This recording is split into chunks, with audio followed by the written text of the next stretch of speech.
हिंदू धर्म में अनंत चतुर्दशी का विशेष महत्व बताया गया है। हर वर्ष भाद्रपद मास शुक्ल पक्ष चतुर्दशी तिथि को अनंत चतुर्दशी का पर्व मनाया जाता है। इस दिन भगवान विष्णु और माता लक्ष्मी के पूजन का प्रावधान होता है। इसके साथ ही इस दिन लोग बप्पा यानी भगवान गणेश जी का विसर्जन भी करते हैं। गणेश चतुर्थी के दिन बप्पा का आगमन होता है और कई भक्त अनंत चतुर्दशी के दिन बप्पा को विदा करते हैं। इसीलिए इस दिन श्री हरि के साथ गणपति जी की उपासना करने का भी विशेष महत्व होता है। चलिए इस वीडियो में जानते हैं कि अनंत चतुर्दशी के पूजा के लिए और गणेश जी के विसर्जन के लिए शुभ समय कौन कौन से हैं।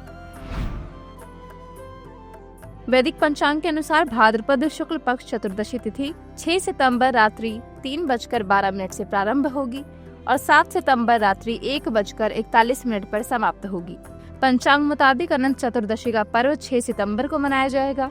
इसी के साथ यदि अनंत चतुर्दशी पूजा मुहूर्त की बात करें तो 6 सितंबर सुबह 6 बजे से लेकर रात्रि के 1 बजे तक आप अनंत चतुर्दशी की पूजा कर सकते हैं। इस दिन अभिजीत मुहूर्त सुबह 11:54 से लेकर दोपहर के 12:44 तक रहने वाला है। अगर राहु काल की बात करें तो सुबह 9:10 से सुबह के 10:45 तक राहु काल रहेगा।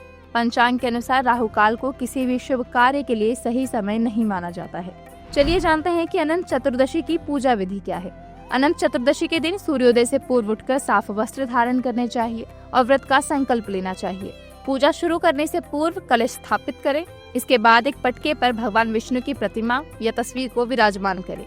अनंत सूत्र को कुमकुम, केसर और हल्दी के प्रयोग से तैयार कर लें और उसमें 14 गांठ लगाएं। पूजा के बाद भगवान विष्णु, माता लक्ष्मी और भगवान गणेश की आरती करें। विधिवत पूजा करने के बाद अपने बाजू पर अनंत सूत्र को बांध लें। पुरुषों को बाएं हाथ पर सूत्र बांधना चाहिए, वहीं महिलाओं को अपने दाएं हाथ पर अनंत सूत्र बांधना चाहिए।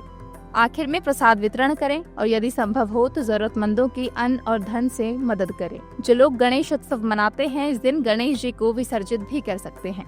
अनंत चतुर्दशी पर इन चीजों का दान करें। यदि आप किसी भी प्रकार की उलझन में फंसे हैं, सही मार्ग की तलाश कर रहे हैं और समस्याओं से घिर चुके हैं, तो आपको इस दिन दान पुण्य जरूर करना चाहिए। संयोगवश अनंत चतुर्दशी के दिन शनिवार पड़ रहा है। अगर आप शनि दोष से मुक्ति पाना चाहते हैं तो इस दिन काले तिल, सरसों के तेल और काले वस्त्रों का दान कर सकते हैं। माना जाता है कि इस दिन जरूरतमंदों को काले कपड़े, अन्न और जूते चप्पल का दान करना भी शुभ होता है। इस दिन पीपल के वृक्ष का पूजन कीजिए और शाम के समय दीपक जलाएं। ऐसा करने से भगवान विष्णु और शनि देव की कृपा हमेशा आप पर बनी रहती है। इसी प्रकार की वीडियोस देखने के लिए हमें सब्सक्राइब करना ना भूलें और एस्ट्रोलॉजी से जुड़ी लेटेस्ट जानकारी के लिए डाउनलोड करें माई ज्योतिष ऐप।